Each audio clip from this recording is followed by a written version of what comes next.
Okay, so I'm back. Um, there were a few things that I wanted to take up um, in the last video, but um, I probably would have just droned on and it would have oversaturated some of the things that I've been bringing up, especially where my goal for the moment is to do a little bit of integration and just to further ground some of the many things that have been coming up in the previous videos. So I'm going to attempt to still do that, but bringing up some of the essential elements that I feel more or less maps out the map. Um, and we've been bringing up several maps lately. Ned Herman's whole brain model, most especially, is what we're looking at as the map that brings a lot of sensibility to why the inner dance process is, how does it work, what exactly is happening within that deep trance state that we are experiencing commonly in different parts of the world. Um, One of the things that it does is it brings a sense of directionality, like a sense of a goal, a destination, or an outcome, or even an objective. And it gives us a sense of genesis, origins, a sense of beginning, um, which then in turn brings us a sense of where a lot of the work is happening, a kind of threshold that we need to pass through in order to um, get to the holistic, intuitive, integrative, and synthetic nature of upper right quadrant D, or cerebral mode thinking process in the right um, hemisphere of the brain. So I'm just going to refer to that documented moment that happened in Kuala Lumpur between me and Ash, that I shared in video number 5 as the dialogue. So when I mention the word dialogue, we know what we're referring to. So I shared the dialogue um, in video number 5 because it allows us to bring into emergence some of the many questions around inner dance. Um, what is it? Why does it happen? What is the trance? What does it mean to change? What is transformation? How does energy flow? Who are we? What are we? Where are we going? Mm. What I love about the Vesica Pisces is that it really shows us so much. There are more things that are embedded in this framework that, though it looks like a bunch of arrows, a bunch of lines, and some circles, there are certain things that help us to uh, come into an embodiment of the narrative of what is conventional, what is shared throughout all of creation, within all of co-creation. So one of the things this shares with us is a sense of directionality is a good word, where we seem to be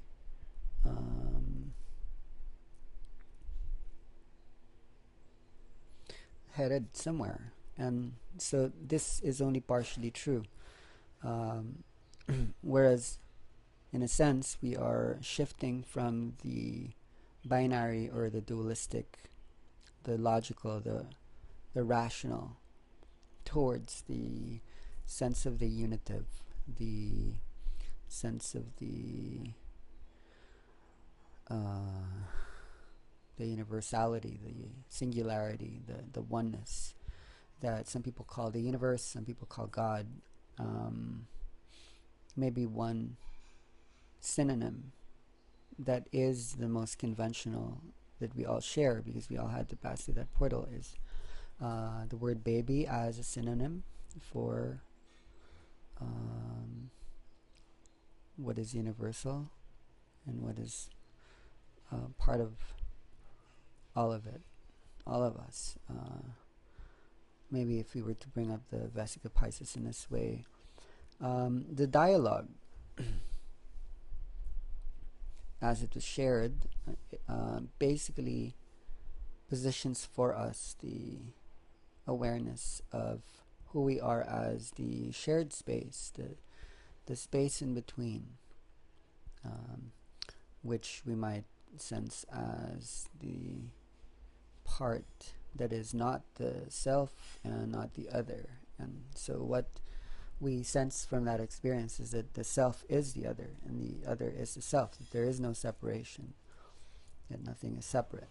So one of the other ways then to perceive that is maybe the unitive state between the I and the you, you know. So were we to ask, what is that shared space? It is the part of us that is not me, that is not you. Or it could also be the part of us that is both you and me together. That is also the part of everything that is both you and me.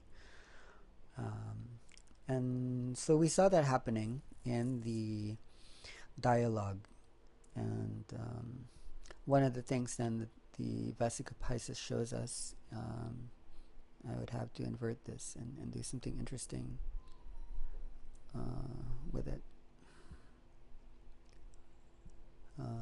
That we don't have to look at directionality only from the journey from the binary to the unitive. That basically that is only partly accurate, that there was a part of our history,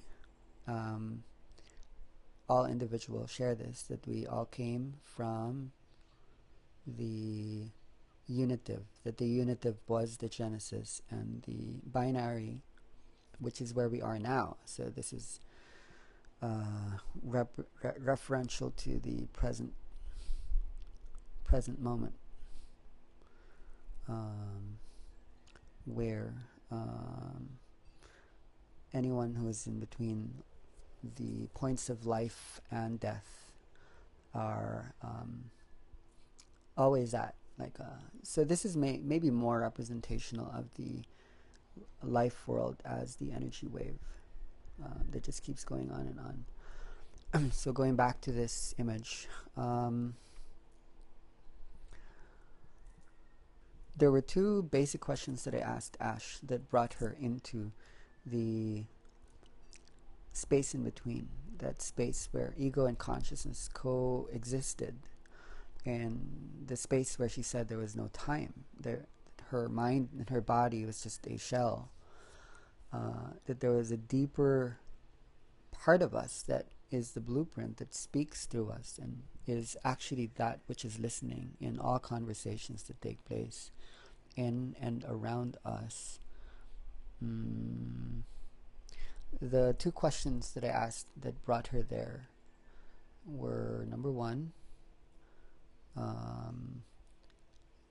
what did you look like before you came here? What did your mind look like before you entered your existence within time-space?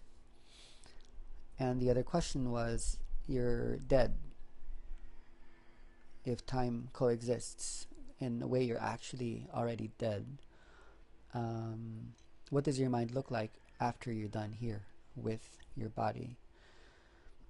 And one of the answers that came up was very simple. It surprised her based on her expression, that the answer was love. That when she went into the space where time didn't exist, that she was love. So what we're basically asking in this second part of the thematic video on the switch is, what exactly is switching?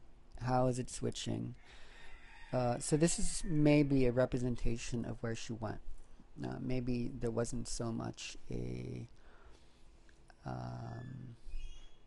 attachment to words or meaning, that meaning was purely experienced. and thus was understood from the Gestalt large picture perspective. I would then bring up the work of Lev Vygotsky and his many writings on the internalization process. So Lev Vygotsky is a Russian psychologist whose work really contributed a lot to how we understand cognitive developmental theories today. One of the things that I really like about him is how he was hoping to map out languaging or speech in all its different forms, especially in the way it helps to shape human beings in the early stages of development. So there were three things that were outlined. External speech is basically social speech. It's how babies normally think out loud. So that everything that they're perceiving in the world, there's no filtration. They merely say it. And this is interesting. There is an obvious connection between this and the dialogue in video number 5. As you might remember, one of the things that brought her into that timeless space was when I began to speak her thoughts. So I was actually externalizing her speech patterns, her ability to express herself through her blue chakra. I became her blue chakra.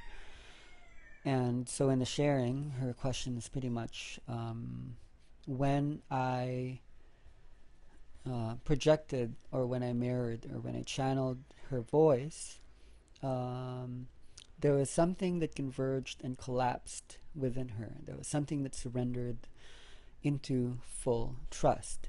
And this is one of the reasons why we're inverting the way we understand the Vesica Pisces as a journey from Genesis into destination. What did we actually look like when we were babies?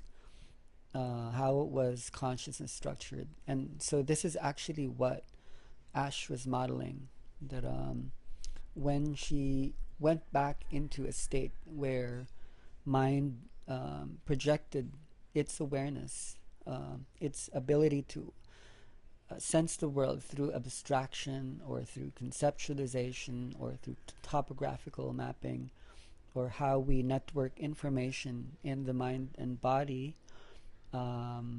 internally. When I externalized her speech, which is actually externalizing her mind, then there was a loop, kind of feedback from the inner to the external that then brought her, in a sense, in a different kind of inner. Okay, so external speech is social speech, and it was that moment when we were infants where we were speaking our thoughts, because our thoughts were few, our thoughts weren't so complex, and we were actually we were actually holding our awareness of the world in simple ways, headed towards complexity, which is what's called the orthogenic principle. We were speaking our thoughts because this is how we embedded it inside our inner structure. And so the inner speech is the successful shift from our having to mediate the world externally through our having to speak to projections of the inner world. So it could be the mother, it could be the father, it could be a friend, it could be food. For example, like I have two children. One is turning 7 next year. The other one is turning 3 years old in a month's time. So when you look at Isa, who was the baby, um, there's something very curious about how toddlers and infants um, normally don't like to say the word I. They like to speak in the third person. So, for example, Isa doesn't say, I want to go out, or I want to eat, I am hungry, or I want to go to sleep. It's pretty much Isa is sleepy, Isa wants to go to the bathroom, Isa needs to be hugged. The difference with my 6.5-year-old is he's pretty much right here in the stage of transitioning from egocentric speech to inner speech, meaning he doesn't externalize his thoughts as much anymore, but he had to pass through the halfway house, basically called egocentric speech, which is a mixture of social or external speech and inner speech. So this is basically where children are still speaking aloud, but there's a clearer sense that there is an individualization or a greater sense of self. There is a greater sense of the categorical self and the social self that now has a role. So I know now that I'm a girl, I'm a boy. I know now that I have a name. I know now that I have a certain relationship with different people in different ways. But at the same time, they're still speaking aloud. So I still see my son on his way to the age of 7, going around and asking certain questions or declaring certain statements because he is mediating the world. It's not so much because he needs something from me or his mom or his friends, although sometimes there is that. A lot of the time, the process is almost sonic, uh, like how maybe dolphins or bats use echolocation.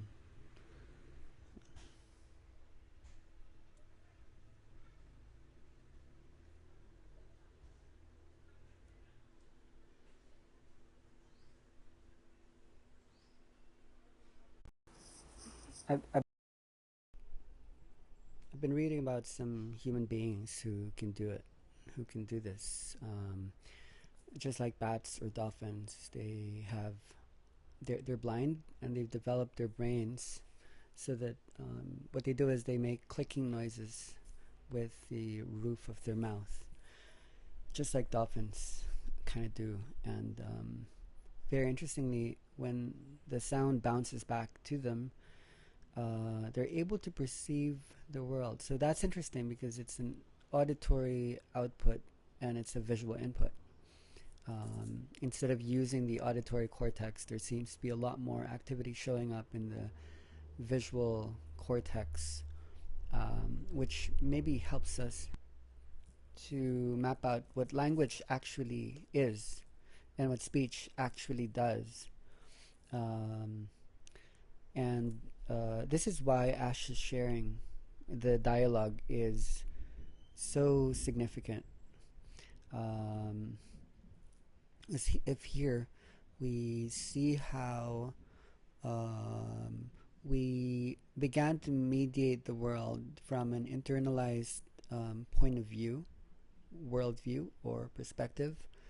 It's basically a sensing of the world as symbolic, imaginary, or even illusory, where for the Buddhists, Maya is the world of illusion that keeps us all enthralled.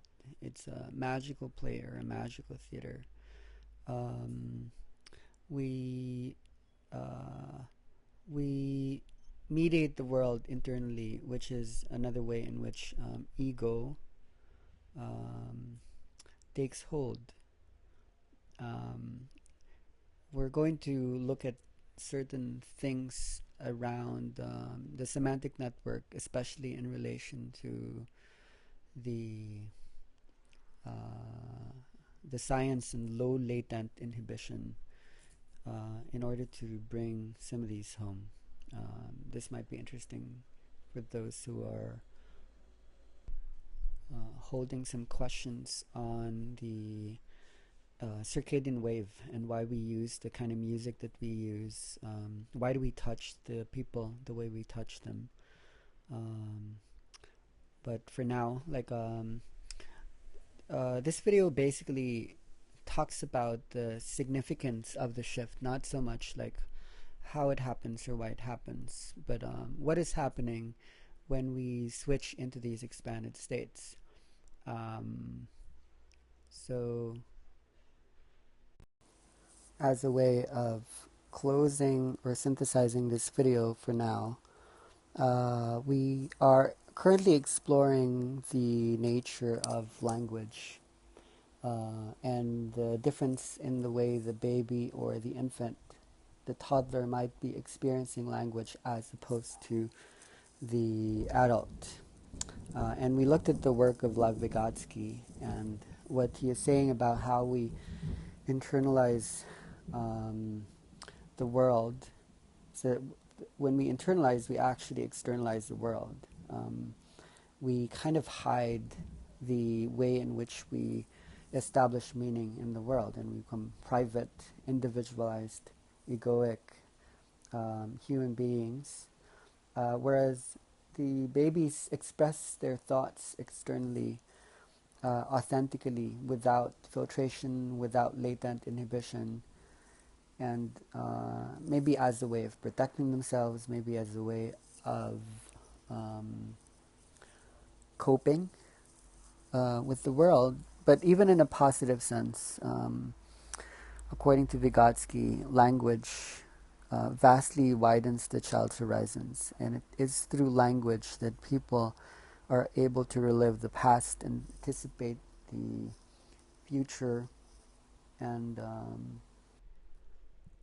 more or less mediate the present horizon using symbolic abstractions within the dynamic of complexity. Uh, Basically, language is what provides us with our conceptual categories. Um, it is our ability to hold complexity in the left brain. Um, so that were we to go back to the whole brain model of Ned Herman, and take out all this ink. Um, what is inner dance? When people go into that spontaneous movement where there seems to be no thinking, but actually more expanded ways of thinking, much of which happens here, which is why it's said to be kinesthetic. Um, Based on the work of Jean Piaget, um, there is an idea that the first symbols are actually not linguistic in nature. And this is basically one of the things that Lev Vygotsky is saying. There seems to be some agreement that logic began through the sensory motor stages, meaning we perceive the world through movement. The first concepts weren't so much linguistic concepts, but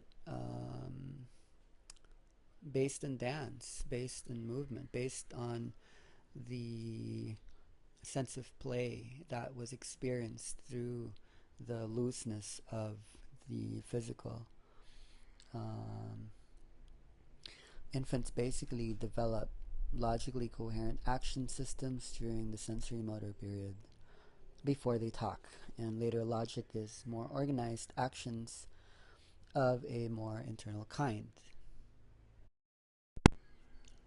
So that words language, speech, but especially the written and spoken word are merely tools of mediation or placeholders. They're symbols that are holarchic in nature, meaning they are as much the whole.